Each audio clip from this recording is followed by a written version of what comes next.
My world was perfectly illuminated, mirroring a cherished fantasy. Everything leading up to this exact moment felt undeniably right. I, Evelyn, was about to marry Damon, the man I had meticulously chosen to be my constant partner through every future milestone, the intended father of our children, my unwavering companion, and my ultimate safest haven. Our preparation had been an intense labor of shared love, marked by obsessive attention to details, from the specific shade of cream roses and the classical quartet pieces to the intimate dinner menu and tiny, seemingly insignificant organizational nuances. As I stood enveloped in my pristine white silk gown, watching my mother's eyes brim with unshakable joyful tears, I harbored the profound belief that I had finally grasped true, unshakable happiness. Yet this day, which was designed to be the glorious definitive sealant of our enduring love, was instead fatefully destined to serve as the brutal, agonizing opening chapter of the deepest tragedy I would ever endure. Central to the intense joy of the occasion was the reassuring presence of Chloe Hayes. Chloe was far more than a casual friend. She occupied the sacred role of my soul sister, the meticulous holder of my most vulnerable, guarded truths, the trusted confidant who knew every fissure and hidden corner of my heart. My decision to officially name her my maid of honor was immediate and absolute, a choice no one in our extensive social circle questioned, primarily because the profound, acknowledged depth of our established connection was universally recognized and respected. Chloe stood diligently beside me in the final moments before the ceremony, her attention meticulous as she adjusted my veil, ensuring that every detail of my appearance was absolutely flawless. I vividly recall her smile. It was tender, seemingly emanating genuine loyalty, appearing to be a bright beacon of unwavering fidelity. I possessed no possible awareness that this sweet, reassuring exterior concealed a deep, corrosive darkness, a devastating secret that was patiently waiting to detonate and obliterate my existence from the very inside out. Damon and I had yearned for a wedding defined purely by intimacy and profound tranquility, striving to distance the celebration far from the chaotic clamor of our usual urban life. This shared desire led us to secure the Somerset Manor, an exceptionally elegant estate positioned high within the rugged beauty of the Blue Ridge Mountains. The location itself felt inherently blessed. A majestic structure built of stone, grandly surrounded by ancient, towering trees and flourishing, carefully cultivated gardens. The setting was undeniably magical, with interior rooms that felt cozy and rich, saturated with history, while the main hall soared dramatically with high ceilings and enormous windows that drank in the golden, waning light of the setting sun. It was in this picturesque locale, encircled only by our closest relatives and dearest, most trusted friends, that we planned to solemnly dedicate ourselves to the creation of a new life together. A deep, palpable sense of harmony permeated every breath of the mountain air. This stunning, secluded sanctuary, however, would soon become the unwilling, silent witness to the most agonizing, humiliating collapse I had ever experienced. The night preceding the wedding, we shared a relaxed meal on the patio beneath the soft, ethereal glow of string lights. Gentle, ambient music drifted melodically through the cool mountain air, providing a charming accompaniment to the delicate, quiet clinking of wine glasses. Damon appeared perfectly relaxed, even demonstrating tender affection toward me. Chloe, true to her established form, never strayed far from my immediate side. I retired that night consumed entirely by exhilarating hope, convinced that my persistent pursuit of happiness had finally yielded its fruition. When the time for the ceremony finally arrived, My father offered his strong, steady arm, and together we moved gracefully toward the designated garden. Damon stood waiting patiently at the far end of the aisle, his eyes shining intensely with unshed emotion, wearing the very smile that had captivated and bound me to him countless times throughout our history. I moved toward him, deliberately restraining my own building tears, utterly convinced that this slow, deliberate walk constituted the single most monumental and beautiful stride of my entire existence. When the officiant pronounced the crucial question regarding our lifelong commitment, I harbored not a single fraction of hesitation. My definitive affirmation, "I do," was voiced with absolute conviction. Damon responded in kind, saying "I do," accompanied by a smile, though a fleeting impression registered sharply in my mind that his expression momentarily dimmed immediately after he uttered the profound words. I instantly dismissed the observation, attributing the anomaly to mere wedding nerves. The celebration that followed unfolded precisely according to our meticulous conception, intimate, profoundly suffused with elegance, and vibrated intensely with collective shared joy. Yet even during Damon's interactions with guests, I registered a subtle, profoundly unsettling distance in the way his eyes occasionally met mine. My father rose to offer his deeply emotional toast, but when Damon lifted his glass in response, his smile appeared forced, a performance of emotion that failed entirely to reach the depths of his eyes. Deep within the very core of my being, an insidious, devastating fracture had already begun to form.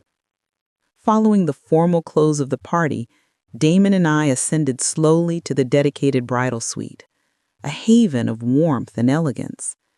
My heart hammered forcefully against my ribs, a tumultuous, dizzying fusion of high anticipation and nervous excitement.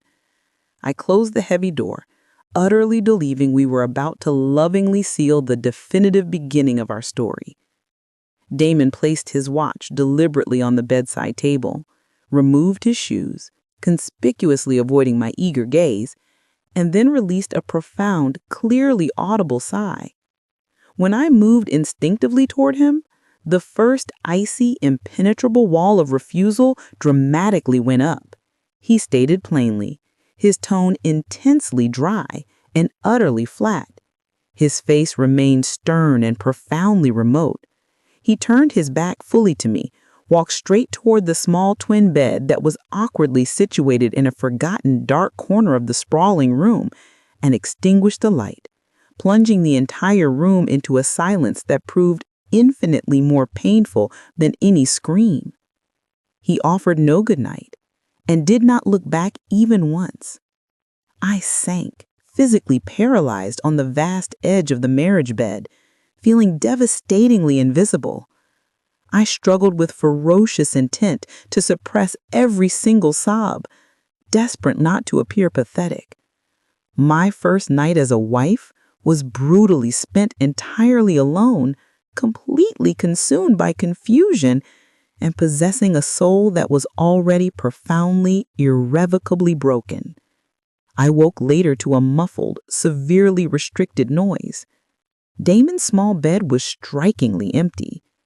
A dense, inexplicable knot of dread tightened savagely in my stomach, and I crept toward the door. I heard the sound again, a short, severely stifled groan, clearly like someone desperately attempting to restrain themselves from making any noise at all. The long hallway was heavily draped in shadow, broken only by a faint spill of light emanating steadily from a single room situated at the far end of the corridor. The room casting that light belonged to Damon's mother, who was supposedly out of the house. An immutable instinct within me already knew the damning truth. I compelled my body forward, connecting the frayed, previously ignored edges of insignificant details, the uncomfortable looks, the moments of strained silence, to construct a horrifying, inescapable certainty. I fought vigorously against the inevitable conclusion, but my feet delivered me relentlessly to the required location. I came to a sudden, absolute halt directly outside the door. From inside, the soft groans continued, lower now, softer, followed by a faint, unmistakable creak of the bed springs and a muffled, undeniably satisfied sigh. And then I heard a woman's voice. I recognized it immediately, instantaneously, and irrefutably. It was Chloe. Her voice was comprised of broken, low whispers, a disturbing blend of palpable pleasure and urgent physical necessity. The sheer, devastating reality slammed violently into my chest. Everything we had ever intimately shared, our secrets and sacred vows of unwavering loyalty, all of it disintegrated instantly. Then came the final, obliterating confirmation. I heard his voice, Damon's deep, instantly recognizable whisper, uttering Chloe's name amidst low, spent gasps that permitted no ambiguity. The air around me grew thick, suffocating, and poisonous. This was the voice of my husband, sharing the bed he had brutally refused to share with me, with my closest, most trusted friend. I made the cold, absolute, resolute decision to stay. I remained planted directly in front of that closed door, silent, waiting to watch them emerge, needing to solidify with my own eyes the crushing reality my ears had already delivered. The door swung open abruptly. Damon emerged first. His shirt was noticeably unbuttoned, and raw, undeniable guilt was indelibly tattooed upon his face when he registered my silent presence. He simply spun around, seeking some impossible refuge. Chloe stepped slowly out from behind him. Her hair was disheveled, her gown visibly wrinkled, and she clutched her high heels awkwardly. Seeing me, she too froze completely, unable to meet my sustained, furious gaze. I demanded to know how they possessed the cold-bloodedness to enact this monumental betrayal on the very night of my wedding. Damon launched into a transparent lie, desperately insisting that nothing untoward had transpired, claiming he was merely assisting Chloe in gathering items his mother had supposedly left behind. His excuse was so profoundly absurd that the lie itself stung even worse than the initial raw betrayal. Damon stood entirely mute. I told Damon unequivocally that I had heard everything, every whisper, every groan, and that his desperate, guilty silence had already confirmed every truth I needed to know. Damon's shoulders slumped, and he finally confessed, his voice reduced to a low mumble. He offered no apology and merely stated that he had been confused for a while. Chloe immediately erupted into instantaneous manufactured tears, repeating the phrase, "I'm sorry," and claiming she never intended to hurt me. Her manufactured grief failed entirely to move me. She was no longer a friend, but a tangible threat. Something foundational fractured profoundly within me, dissolving into a million unseen pieces. The tears abruptly ceased, consumed by a dry, mute, corrosive rage. I understood instantly that the woman who had walked down that pristine aisle no longer fundamentally existed. I said nothing more. I turned and walked silently back to the bridal suite, gathered my essential personal belongings without glancing once at either of them, and descended the grand, imposing staircase. I was still wearing my pristine wedding gown, my face burning hot with humiliation, my soul irrevocably shredded. No one pursued me. I crossed the meticulously manicured garden, walking completely barefoot. My only desperate, consuming desire was to escape. I left without a final word, taking nothing with me but a heart irrevocably broken, yet my essential dignity entirely intact. My pristine gown dragged ignobly through the early morning dirt. Guided by sheer, crippling physical exhaustion, I reversed my path. The Somerset Manor remained eerily quiet. I slipped through the back entrance, feeling exactly like an unwelcome phantom. A deep, urgent need for closure compelled me forward. I could not simply disappear without first delivering the raw, unavoidable truth. I found the dining room bustling with soft, oblivious chatter.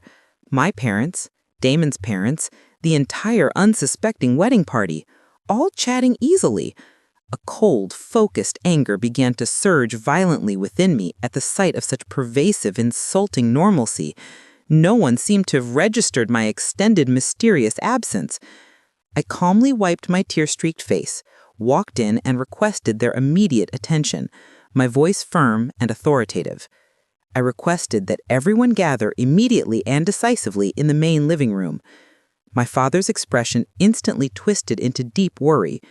Crucially, as the guests gathered, neither Damon nor Chloe were present, their absence confirming everything. Then, without the slightest perceptible tremor, I spoke. I delivered the raw, unvarnished truth. I told them plainly that I had discovered Damon and Chloe together, intimately, in his mother's room, on the very night of our wedding. I stated explicitly that they had betrayed me without shame or any visible regret.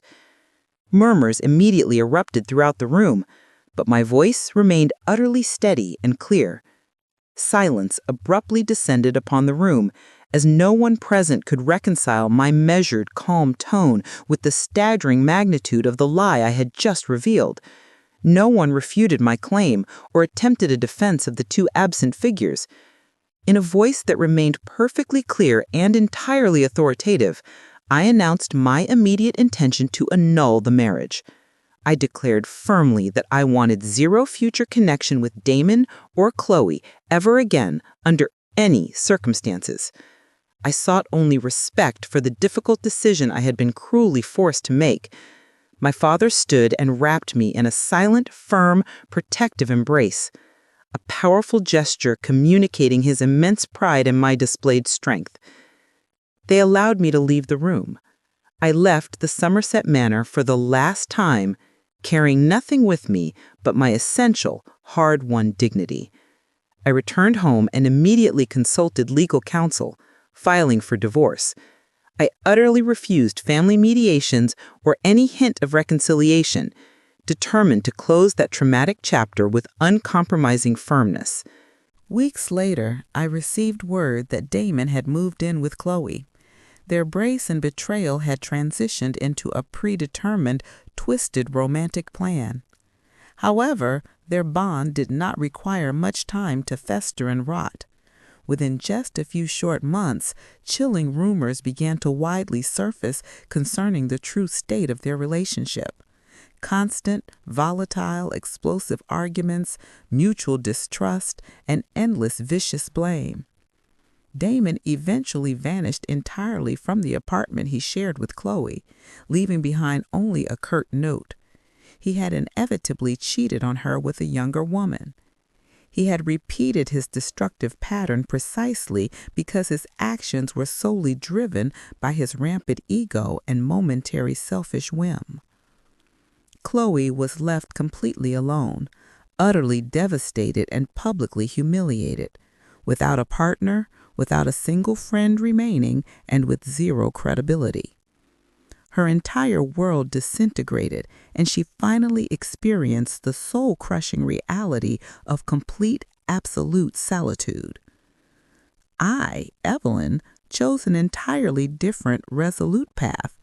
I immersed myself completely and totally in my demanding work, initiating the painstaking, deliberate process of rebuilding myself from the inside out. I required no vengeance or pathetic public explanations. I dedicated my resources entirely to myself, my business ventures, my innovative ideas, my future goals. Little by little, the pervasive, deep sadness receded completely, yielding to a crystalline clarity of purpose. I made a profound, liberating discovery. I was fully capable of achieving genuine happiness without relying on the presence or approval of any external individual. I successfully launched a second store location, then quickly a third, constructing a commercial empire from the devastating ruins of nothingness.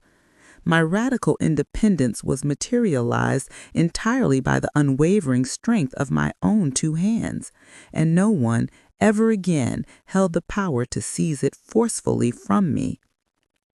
3 serene years elapsed. My life had transformed completely into something new and solid. Serene, structurally solid, and entirely free from emotional turmoil. I had mastered the difficult art of being entirely alone without feeling empty or incomplete. Precisely when I had ceased actively looking for love, the unexpected arrived. It happened during a routine business presentation. I met Marcus Sterling. He spoke with a quiet, undeniable confidence, yet was completely devoid of intimidation.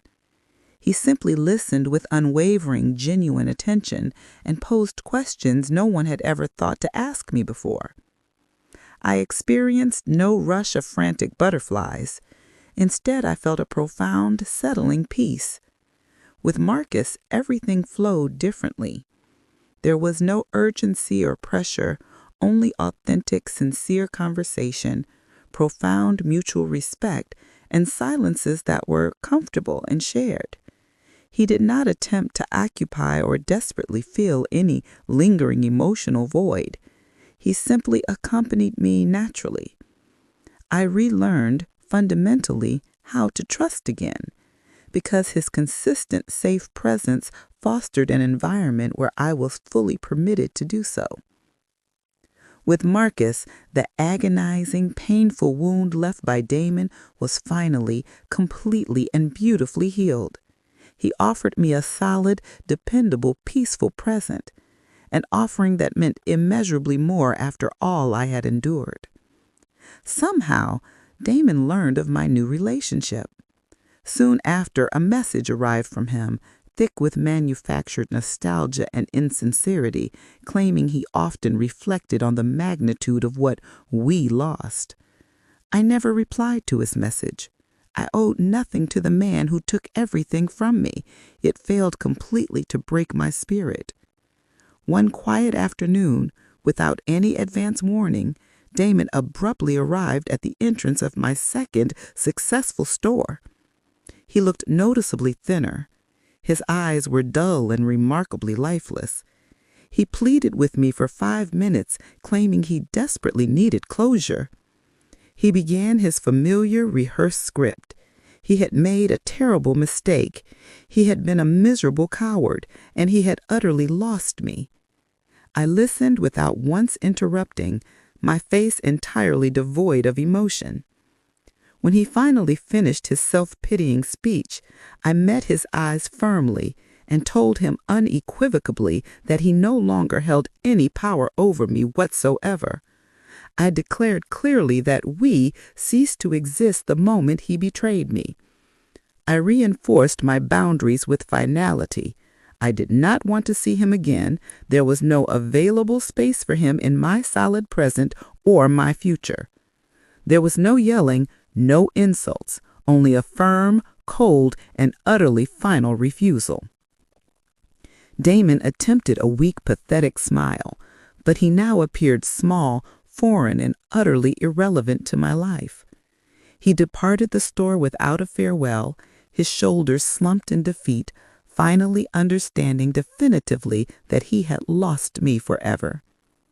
When the ensuing silence returned, I sank into my desk chair, taking a deep, full, cleansing breath. I felt no triumph or euphoria, only a deep, abiding sense of lasting calm. The peace that emanates from closing the hardest chapter of one's life without compromising essential integrity. I was no longer a victim, but simply Evelyn, whole, peaceful, and entirely at ease. Marcus entered the store moments later. When he saw the focused look on my face, he simply walked over and hugged me tightly, saying nothing at all, offering his unconditional support and profound love. Looking at him, I knew that life, with all its deep, terrible wounds, had led me specifically to him. I realized that nothing in life is ever truly guaranteed, and that loyalty doesn't always reside in the people standing closest to you. But I also discovered that pain is not an ending point. It is the essential beginning of something far greater and stronger. The ruins of my former self provided the perfect, fertile soil necessary for immediate rebuilding. I was successfully reconstructed, firmer, undeniably freer, and more resilient, having achieved a powerful rebirth. Today, I review the past without consuming resentment or active anger. My business continues its steady, successful expansion, and my life is bright, peaceful, and wonderfully full. I no longer seek external validation, nor do I need to prove my inherent worth to a single soul. This is not intended to be a tale of active revenge, but rather a testament to the enduring power of dignity. My happy ending did not arrive courtesy of another person's intervention. It originated entirely and robustly from within me.